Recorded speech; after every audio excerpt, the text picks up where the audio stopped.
ಇನ್ನು ಗೊರವನಹಳ್ಳಿ ಮಹಾಲಕ್ಷ್ಮಿಯಲ್ಲಿ ನಮ್ಮ ಪ್ರತಿನಿಧಿ ಪ್ರತಿಮಾ ಭಟ್ ಇದ್ದಾರೆ. ಅವರಿಂದ ಮತ್ತಷ್ಟು ಮಾಹಿತಿಯನ್ನು ಪಡೆಯೋಣ ದೂರವಾಣಿ ಮುಖಾಂತರ. ಪ್ರತಿಮಾ, ಹೇಗಿದೆ ಇವತ್ತು ವರಮಹಾಲಕ್ಷ್ಮಿ ಹಬ್ಬದ ಸಡಗರ ಸಂಭ್ರಮ ಗೊರವನಹಳ್ಳಿಯಲ್ಲಿ? ಹಾಗೆಯೇ ಮಹಾಮಂಗಳಾರತಿ ಎಲ್ಲ ಯಾವಾಗ ನಡೆಯುತ್ತೆ? ಏನಿದೆ ಹೆಚ್ಚಿನ ಮಾಹಿತಿ ಇದರ ಬಗ್ಗೆ?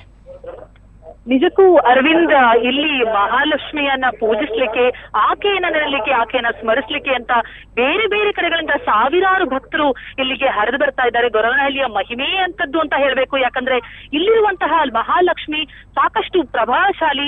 ಇಲ್ಲಿ ಬಂದ್ರೆ ತಮ್ಮ ಇಷ್ಟಾರ್ಥಗಳು ಸಿದ್ಧಿಸುತ್ತೆ ಅನ್ನೋ ಒಂದು ರೀತಿಯಲ್ಲಿ ಇಲ್ಲಿ ಭಕ್ತಾದಿಗಳು ಬರ್ತಾರೆ. ಅದರಲ್ಲೂ ವಿಶೇಷವಾಗಿ ಈ ಒಂದು ದೇವಸ್ಥಾನದಲ್ಲಿರುವಂತಹ ಮಹಾಲಕ್ಷ್ಮಿಯನ್ನ ಪ್ರತಿಷ್ಠಾಪನೆಗೆ ಇದರ ದೇವಸ್ಥಾನದ ಮುತುವರ್ಜಿನ ವಹಿಸಿದಂತಹ ಕಮಲಮ್ಮನವರು ಇಲ್ಲಿ ಸಾಕಷ್ಟು ಕೇಂದ್ರ ಬಿದ್ದು ಅಂತಾನೆ ಹೇಳ್ಬೋದು.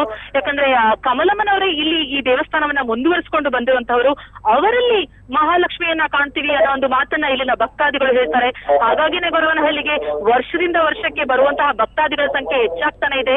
ಬೆಳಿಗ್ಗೆ 5:30 ಸುಮಾರು ಸ್ಟಾರ್ಟ್ ಆದಂತಹ ಇಲ್ಲಿ ಪೂಜೆ ಪುನಸ್ಕಾರಗಳು ಇವತ್ತು ರಾತ್ರಿಯವರೆಗೂ ನಡೀತಾನೆ ಇರುತ್ತೆ.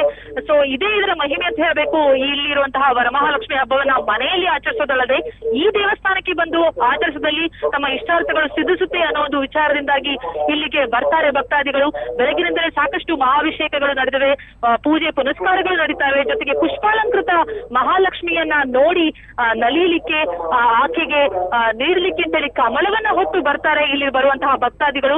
ಬರೀ ತುಮಕೂರಿನಲ್ಲಿರುವಂತಹ ಈ ಬೆಂಗಳೂರಿನಿಂದ ಸುಮಾರು 90 ಕಿಲೋಮೀಟರ್ ದೂರದಲ್ಲಿದೆ ಈ ಗೊರವನಹಳ್ಳಿ. ಆದ್ರೂ ಕೂಡ ಬೆಂಗಳೂರು ಮಾತ್ರ ಅಲ್ಲ, ಬೇರೆ ಬೇರೆ ಊರುಗಳಿಂದ ದಾವಣಗೆರೆ, ಕೊಪ್ಪಳ, ಗದಗ ಈ ಎಲ್ಲಾ ಊರುಗಳಲ್ಲೂ ಕೂಡ ಈ ವರಮಹಾಲಕ್ಷ್ಮಿ ಹಬ್ಬದಂದು ಈ ಗೊರವನಹಳ್ಳಿಗೆ ಬಂದು ಪೂಜೆ ಪುನಸ್ಕಾರಗಳನ್ನ ನಡೆಸುವಂತದ್ದು ಸಾಕಷ್ಟು ವಿಶೇಷ ಅಂತ ಅನ್ಸುತ್ತೆ ಅರವಿಂದ್. ಹಾಗೇನೇ ಪ್ರತಿಮಾ, ನೀವು ಹೇಳ್ತಾ ಇದ್ದೀರಾ ಸಾಕಷ್ಟು ಸಂಖ್ಯೆಯಲ್ಲಿ ಭಕ್ತಾದಿಗಳು ಬರ್ತಾ ಇದ್ದಾರೆ ಅಂತ ಅಂದ್ಬಿಟ್ಟು, ಅವರಿಗೆ ಯಾವ ರೀತಿಯ ಸಿದ್ಧತೆಗಳನ್ನ, ಯಾವ ರೀತಿ ಸವಲತ್ತುಗಳನ್ನ ಒದಗಿಸ್ಕೊಡ್ಲಾಗಿದೆ ಈಗ ಗೊರವನಹಳ್ಳಿನಲ್ಲಿ?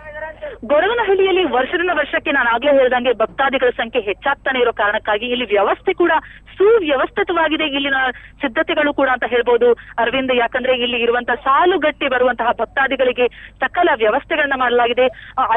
ಅಲಂಕಾರವಂತೂ ನಿಜಕ್ಕೂ ಕಣ್ತುಂಬಿಕೊಳ್ಳುವ ಹಾಗಿದೆ. 2 ಕಣ್ಣು ಸಾಲದು ಅಂತ ಹೇಳ್ಬೇಕು ಇಲ್ಲಿನ ಅಲಂಕಾರಕ್ಕೆ.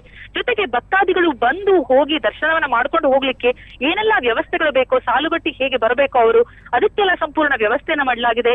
ಇಲ್ಲಿ ಅನ್ನ ಸಂತರ್ಪಣೆ ಇರುತ್ತೆ, ಅದು ಕೂಡ ವಿಶೇಷ. ಹಾಗಾಗಿ ಬೇರೆ ಬೇರೆ ಊರುಗಳಿಂದ ಬರುವಂತಹ ಇಲ್ಲಿ ಭಕ್ತಾದಿಗಳು ಇಲ್ಲಿ ಬಂದು ಲಕ್ಷ್ಮಿಯ ದರ್ಶನವನ್ನು ಪಡೆದು ಪಾವನರಾಗ್ತಾರೆ. ಸೊ ಇಲ್ಲಿರುವಂತಹ ಭಕ್ತಾದಿಗಳಿಗೆ ಅನ್ನ ಸಂತರ್ಪಣೆ ಕೂಡ ಇರುವಂತಹದ್ದು ಇಲ್ಲಿ ವಿಶೇಷತೆಯನ್ನ ಹೊಂದಿದೆ. ಅದರಲ್ಲೂ ಇನ್ನೊಂದು ವಿಶೇಷತೆ ಅಂತಂದ್ರೆ ಅರವಿಂದ್, ಇಲ್ಲಿರುವಂತಹ ಅಮ್ಮ ಕಮಲಮ್ಮ ಏನಿದ್ದಾರೆ ಅವರು ಕೂಡ ಅವರ ನೆನಪಿನಲ್ಲಿ ಕೂಡ ಇಲ್ಲೊಂದು ದೇವಸ್ಥಾನದ ರೀತಿಯಲ್ಲಿ ನಿರ್ಮಿಸಲಾಗಿದೆ.